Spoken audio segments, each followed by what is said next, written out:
Dėkoju posėdžio pirmininkaujantį ir savo pasisakymą norėčiau pradėti žodžiu atsiprašau.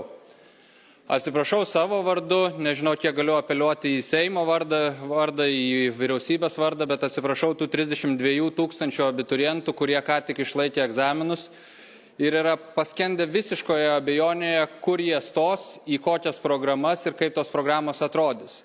Kaip atrodys jų diplomas ir kokia ateitis laukia vienos ar kitos profesijos, kurią jie planuoja studijuoti.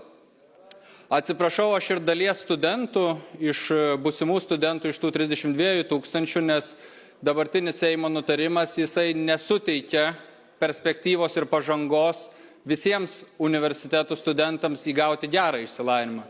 Nes ko mes dažnai nepripažįstam, tai kad Lietuvoje yra prastai veikiančių universitetų programų, nesakau universitetų, bet programų, atskirų fakultetų, apie kuriuos mes per retai kalbame. Mes kalbame apie pažangos universitetus, pažangės programas, bet nekalbame apie tai, ko iš tikrųjų turėtumėm atsisakyti. Aš atsiprašau būsimų studentų ir abiturientų, nes šiandieninis Seimo nutarimas, jisai iš esmės leidžia dar šitą neapibrėžtumą pratęsti iki gruodžio 1, kas leidžia mūsų diskusijai prasitęsti net iki sekančių metų pavasario sesijos. Diskusija užsitęs dėl konkrečių sprendimų priėmimo greičiausiai iki sekančių abitūros egzaminų. Sprendimai bus priimti vienokie kitokie, gali būti boikotuoti, tai reiškia neapibrėžtumas dėl Lietuvos aukštojo mokslo ateities prasitęsia iš esmės iki kadencijos vidurio. Aš labai atsiprašau už šitą nesąmoningą uždelsimą aiškumo, kurį mes kaip Lietuvos Seimo nariai, Respublikos Seimo nariai turėtumėm suteikti Lietuvos perspektyviesiam talentam.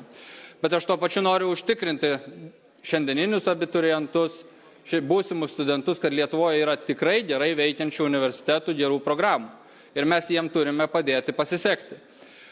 Aš siūlau ir kviečiu išgirsti, ką sako Gintaras Steponavičius apie rudenį artėjantį chaosą.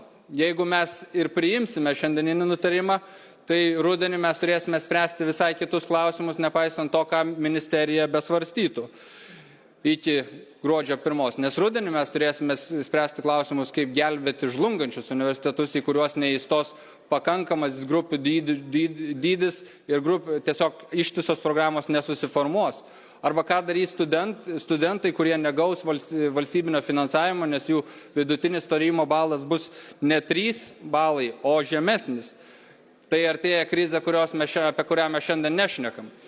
Ir teisingai sako Andrius Kubilius, kuris sako, kad kalbame apie esmę, kaip Lietuva vystysis per artimiausius dešimtmečius. Kazimieras Šešelgis prieš gerą 40 metų kalbėjo apie tai, kad Lietuva turėtų vystytis kaip 10 pramoninių regionų, pramoninių centrų. Tuomet buvo planinė ekonomika, buvo nukreiptas pramonės plėtra į skirtingus regionus, Aukštaitiją, Vakarų Lietuvą ir kitur. Iš paskos sekė ir aukštasis ir profesinis mokslas. Šiandien mes nebekalbame apie regioninę politiką, mes kalbame tik tai apie laikinąją ir pastovėją sostinę. Pamiršome, ką sakė Kazimieras Šešelgis, pamiršome, ką sakė ir vienas iš mūsų konstitucijos autorių Mykolas Riomeris, kuris sakė, nėra to auka, dėl kurios Klaipėda nebūtų nesupelnusi, nėra tas dydis, kurio Klaipėda nebūtų verta. Aš labai apeliuoju tiek į komitetą, tiek į pačią ministeriją atkreipti dėmesį. Negali regionai būti palikti, nepaisant to, kad jie turėjo ne visiškai idealiai veikiančias aukštasias mokyklas. Regionuose aukštojo mokslo turi tapti daugiau po reformos, o ne mažiau, nepaisant to, kaip jie bus jungiami arba nejungiami. Ir tik pabaigai. Gerbiamas Mantas Adomėnas sakė, kad ministrės frazė retransliuodamas iš autostrados į plentą ir į krūmus, aš manau, kad išeiname į vieškelį, kur judėsime lėtu greičiu, apsibraižysime, bet kažkur judėsime.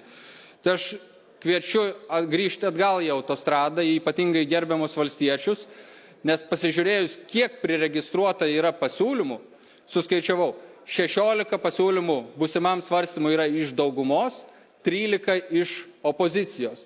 Tai jūs patys ar pasitikite savo deleguotą ministrę, ar siūlymų yra perteklius pačių jūsų. Man atrodo, jūs turėtumėte susikaupti ir pasakyti, nebalsuosime ne už vieną siūlymą, grįšime prie reformos gairių, kurias pasiūlė pati ministerija. Todėl kviečiu grįžti į autostradą ir kviečiu neparemti ne vieno iš siūlymų ir laikytis originalaus pasiūlymo, kuris leis sektis tiem, kurie iš tikrųjų rodo rezultatus. Dėkoju.